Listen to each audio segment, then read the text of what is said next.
अक्षय शिंदेच्या वडिलांची हायकोर्टामध्ये धाव, पुरावे नष्ट करण्यासाठीच हत्या केल्याचा आरोप, तर अक्षय शिंदेचा मृत्यू अतिरक्तस्रावाने. शवविच्छेदन अहवालामध्ये बाब उघड.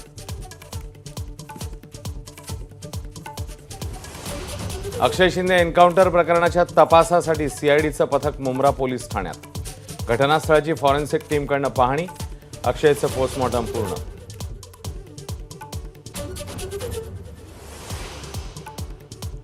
शरद पवार आणि उद्धव ठाकरेंना थांबवणं हे आपलं लक्ष्य.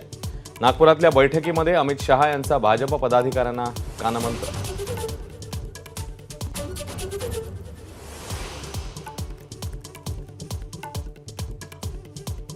बदलापूर नाराधामाच्या एन्काउंटरनंतर देवाचा न्याय हॅशटॅग ट्रेंडिंगमध्ये. भाजप नेत्याकडूनही उल्लेख, तर दिघे स्टाईलने न्याय झाल्याची शिंदेंच्या नेत्याची प्रतिक्रिया.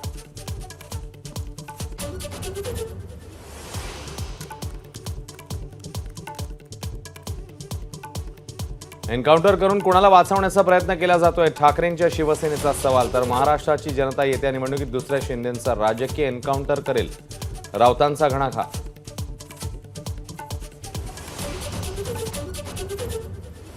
अक्षय शिंदेला पोलिसांनी ठोकला, पण एन्काउंटर विरोधकांचं झालं. आशिष शेलारांचा पलटवार, पवार ठाकरे पृथ्वीराज चव्हाण यांच्यावर हल्लाबोल.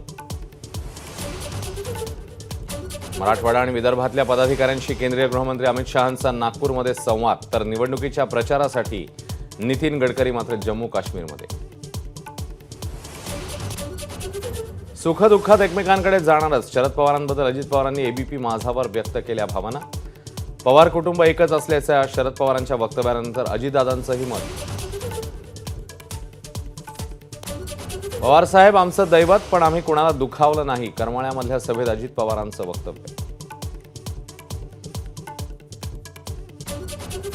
वांद्रे पश्चिममध्ये आशिष शेलार यांच्या विरोधात काँग्रेसच्या प्रिया दत्त निवडणूक लढण्याची शक्यता.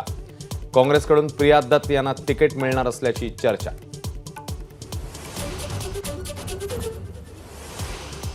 दुधाचं अनुदान वाढवण्यावरून अजितदादा आणि विखे पाटलांमध्ये मंत्रिमंडळ बैठकीत खटके. निधी कुठून आणू, अजित पवारांचा सवाल. मुंबई विद्यापीठ सिनेटच्या निवडणुकीसाठी 55% मतदान, 10 जागांसाठी मिळून 28 उमेदवार मैदानात. 27 तारखेला मतमोजणी. मालवणमधील राजकोट किल्ल्यावर राज्य सरकारकडून शिवरायांचा 60 फूट उंच पुतळा उभारणार. पुतळ्याच्या देखभालीची जबाबदारी 10 वर्ष कंत्राटदाराकडेच. मेट्रो 3चे तिकीट दर जाहीर, प्रवासासाठी मोजावे लागणार 10 ते 50 रुपये. पहिल्या टप्प्यात दिवसाला 96 फेऱ्या, दर 6 मिनिटांनी गाडी.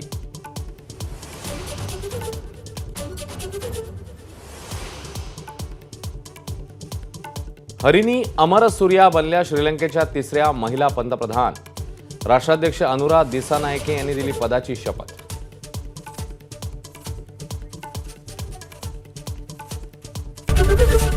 एबीपी माझा, उघडा डोळे बघा नीट.